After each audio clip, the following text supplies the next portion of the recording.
The idea of Great American Comics goes a little further than just Steve Willis, and this is the perfect encapsulation. 1987's Czar Chasm. You get Matt Feazell, Willis, Edward Bolman, Chuck Bunker, Tim Corrigan, and so many more. This is a fantastic sampler. Take a look.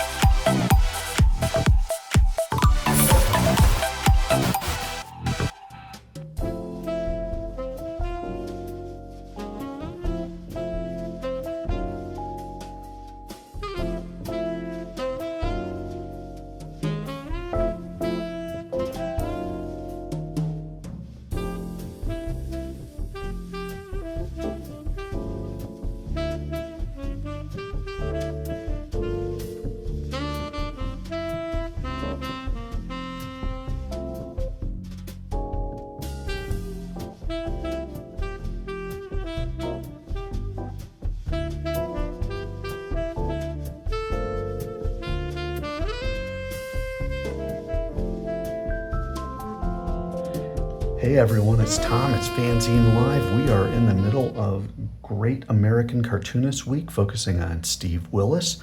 And part of the fun of following Steve is that he ran with a pretty cool crowd back in the day. And so for Classic Zines today, I'm pulling out one that he was a contributor to. But the neat thing about this is that not only is it Steve's work that we're going to look at a whole bunch of, if you will, probably the, what would we call them, the Mount Rushmore of small press comics and cartoonists back in the 1980s. This is a great book, and this was put out by Tim Corrigan with his C&T Graphics. It's called Czar Chasm, and this is the first issue, done in 1987.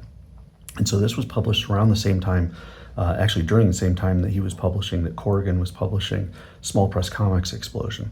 And as you can see, he says, introducing the rising stars of the new 80s small press revolution. And as you can tell, look who's first: Morty the dog, Steve Willis's guy, Geriatric Man from Chuck Bunker, Tim's Mighty Guy, and more. So in this issue, Matt Feazell, the creator of Cynical Man, who we have discussed in the past, Ted Bolman, one of my favorite very surreal artists, doing his own thing, Steve Willis, the focus of this week, Tim Corrigan, the publisher and great cartoonist in his own right, and then we have Doug Hawk and Steve Gaudiano. I don't know those two, but their work is really good, and we'll take a look at that. Chuck Bunker, who I believe we've looked at in the past, and we'll take a look in here. Kurt Wilken has a nice piece, as does Eric Meyer. So yeah, so this is a pretty standard C&T book. This is a full magazine size. This was done during the black and white revolution. So you've got, cheap 2-color cover, red, black, and white. That was kind of Tim's, his stock and trade. That was his brand identity back in the day. And then he would do all of his work, his editorial work, he would do it all with a typewriter and just paste those bad boys up. Remember, no digital stuff here.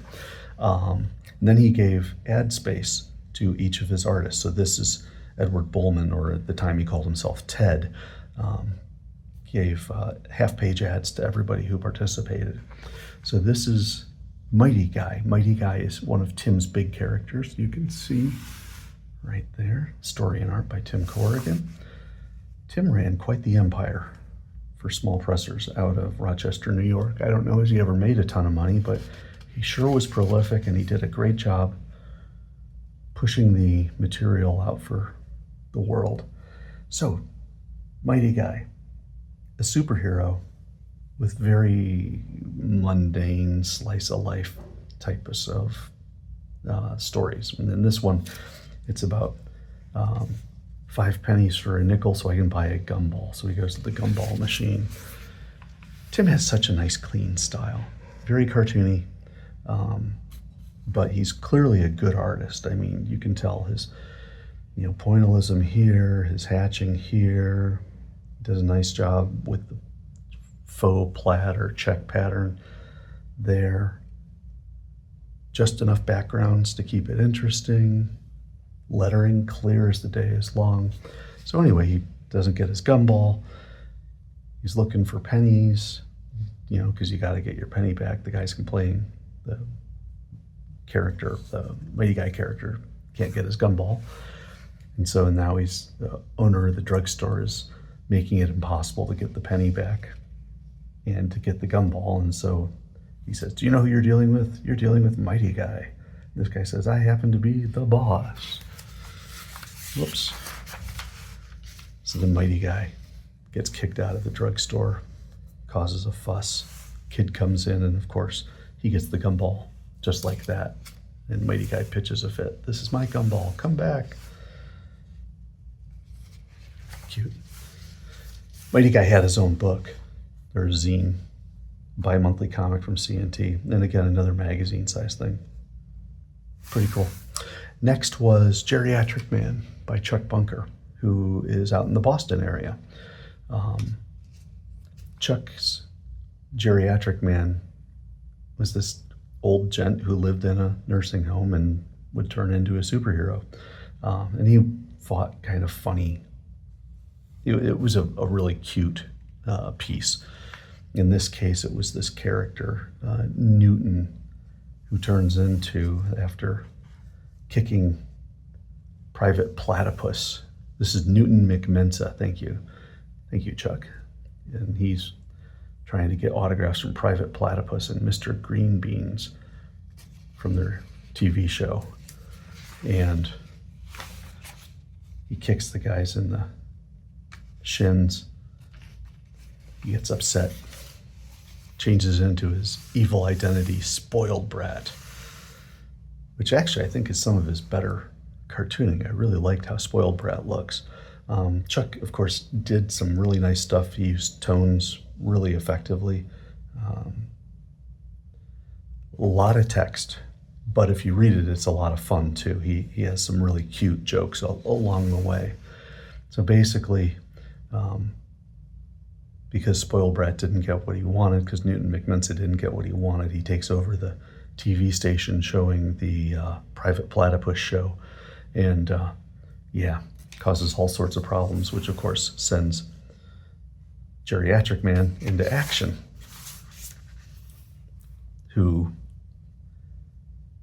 he follows the trail of fruit boxes, Tootsie Roll wrappers, and Cindy Looper gum card wrappers.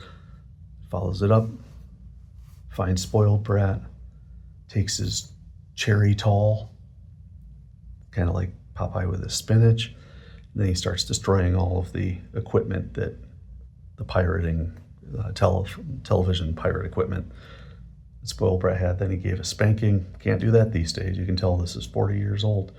And then sends Spoiled Brat off to juvenile hall. A fun little piece. I really like the art on this. Kurt Wilkin did it. This is Drip Toad Starfer, and this is the character. Contra Comics, and you can see it's a really nice, light style. Simple design, 6-panel pages.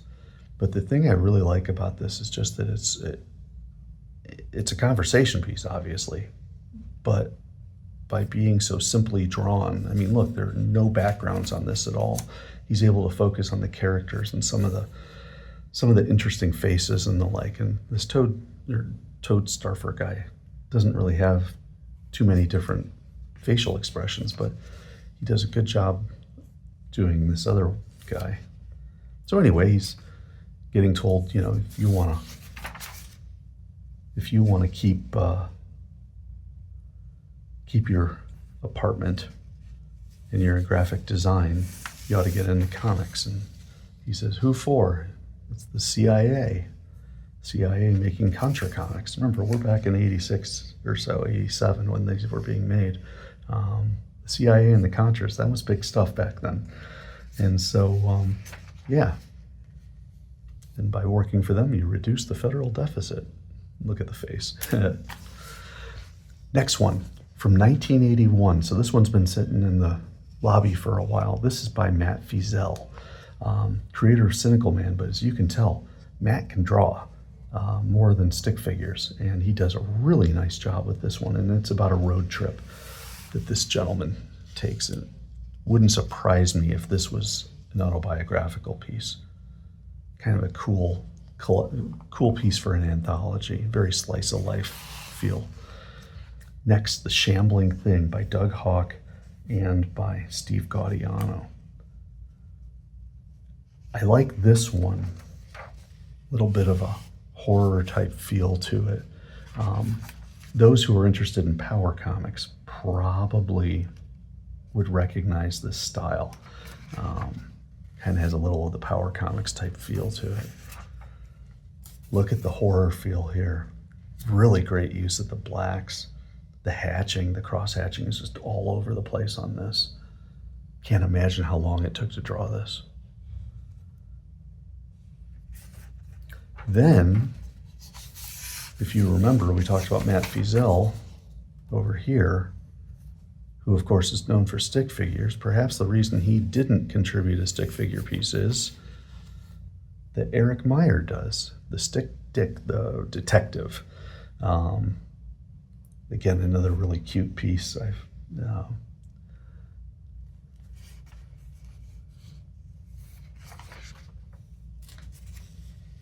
Just another crazy day with our detective, shooting everything in sight. And then Steve Willis. And I'm going to read this one to you. How Cats Got That Way. So you can see the cat's talking to Morty. Morty the dog, Steve's signature character. Hey buddy, you got a match? Yeah, your face and a dog's butt. Hardy har. Har har. Whoops. Look, I'm sorry. I didn't know you were a dog. Let me buy you a drink. Truce? So Morty's a little upset. Truce until the drink is gone at least. What type of work you in? I'm the cat spirit, the great cat spirit. Let's order another. Great cat spirit. Sure you are. I'm Eleanor Roosevelt. Pleased to meet you. No, really, I kid you not. Well, thanks for the drink. I gotta run. No, wait. Bring Eleanor another round. He says, I am the great cat spirit. All cats, past, present, and future, look to me as their savior and guide. Man, you're sloshed. Too much catnip juice, eh?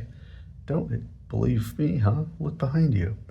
That's the catwalk to the past. Oh, great cat spirit, we beckon thee. Here, kitty, kitty, kitty. Look at Morty. Steve does such a great job. I mean, you got the shading here as he's coming out of the shadows, the shading lightens up. You've got the close-ups. You've got the funny expressions. It's just perfect. I love it. So then, as you can see, come help us. Are you gonna? Hey, he's gone. Cutting into the hardwood. Yeah, too much catnip juice. Help. So Morty says, why the hell not? Probably should disguise myself. So he throws on the plaid of the great cat spirit. Cat, cat, great cat spirit. And he comes out and says, meow. I love how he turned his ears up and pointed. You cats rang for me? Oh, great cat spirit. Help us with a life or death decision. Many years ago, dogs took up with man and seem to have benefited from it. And you're wondering if you should do the same? Right. Well, I think you should, but only under certain conditions. You see, man is physically a weak creature and can only survive through the means of ignorance, destruction, and illusion. I'll name you silly names, put stupid little bells around your necks, cut off your balls. Kids will torture you, and some fools will even attempt to make clothes for you and drag you around with a leash. They love it. Now, the dogs, save for one, have lost their dignity by slobbering over man, the lowest life form on the planet. Don't make the same mistake. Unless you join man in a subversive way, he'll destroy the earth by the year 500 BC, so you must take up with man to slow him down, to confuse him. First of all, always get in their way, run into their legs, sit in their sinks. Well, and when destroying objects, always go for the most valuable possessions. My Ming Dynasty vase. When you're outside, scratch to get inside. When you're inside, scratch to get outside. Off the screen, pighead.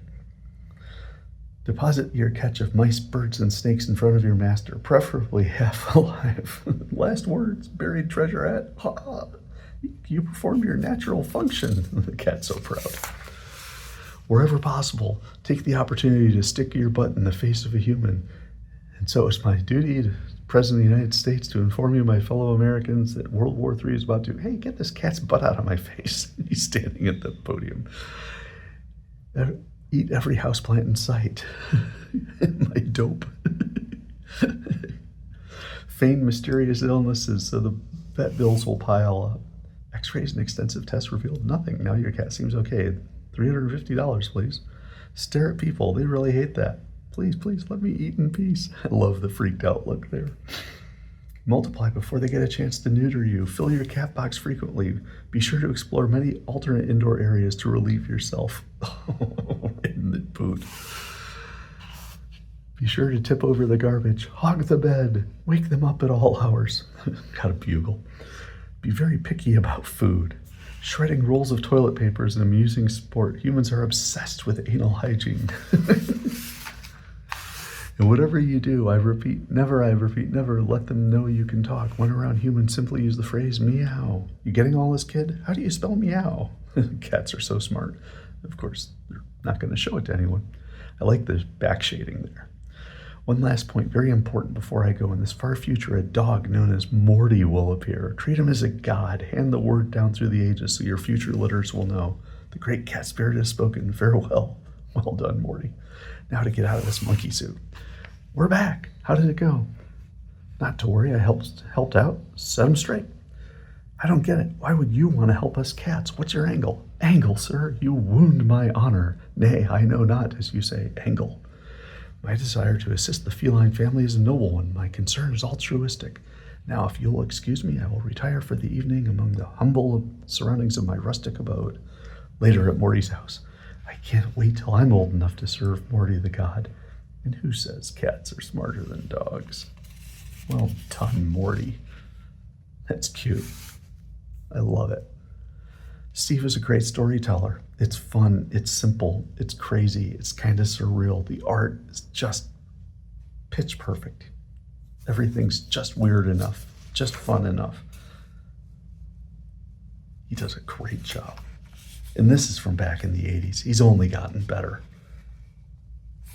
Good stuff. So then we wrap it up with Honko the Clown, who, yes, Honko gets justice. And Honko the Clown goes to court. Now, I believe we've done Honko the Clown before in Classic Zines. Some good stuff. And then lastly, a Ted Bolman piece. Back then it was Ted, now it's Edward. How the Post Thing Fell Vacant in Cotopaxi.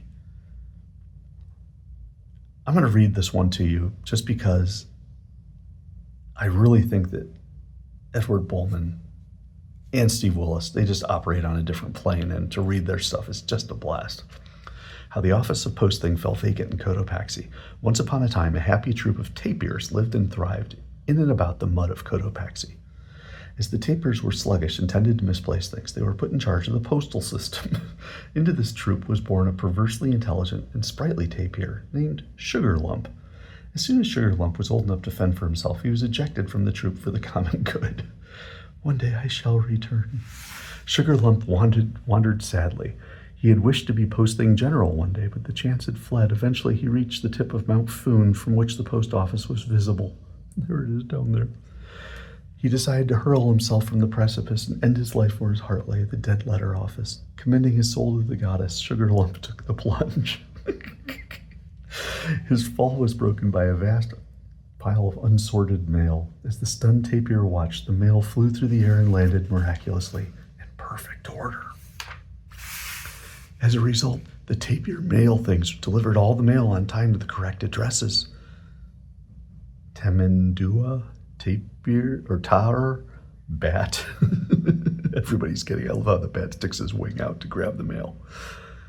A society was thrown into a confusion and banned tapirs from the office of Post Thing. Plumpy, well-collected Sloth was inaugurated as Post Thing General, and he's sleeping while the mail piles up. Through a bureaucratic air, Sugar Lump was given a large pension. He devoted his life to studying mud along the Tigray and made our lives better in many ways. This is so Edward Bolman. It is awesome. I just love the two of those guys, Steve Willis and Edward Bolman. Tim Corrigan was great. Matt Feazell. I mean, This is a great book. So Czar Chasm, I did a little looking around, and as anthologies go, you probably can't get much better than this if you want to get a good sampler of what's going on, what was going on in the 80s, as far as the small press cartoonist scene, the SPCE kind of highlights. Here is an image that I took a snapshot of at eBay. You can get yourself copies of Czar Chasm, not just #1, but others. And you can see that, yeah, it's not the cheapest thing in the world. You know, you probably can find these in the dollar bins if you go to the right comic shops. But even on eBay for $10 to get an anthology sampler with these types of talents in them, it's really pretty cool. And I would strongly suggest you try those out. So here we go. Czar Chasm #1, C&T Graphics with Feazell, Bolman, Willis, Corrigan, Bunker, all these guys. I mean, just wonderful collection. This has been FANzine Live Classic Zines. Thank you so much for watching. Leave a comment if you've got some thoughts about this type of stuff. If you've had a chance to see any of these guys' work, they're all good ones. Great American Cartoonists all. Feel free to like the video and, of course, subscribe to the channel. Don't forget to tell your friends, because the more of us watching this, the more of us learning about zines, and the more fun we all have. Thanks again, everybody. This has been FANzine Live Classic Zines. I'm Tom, and I will catch you next time.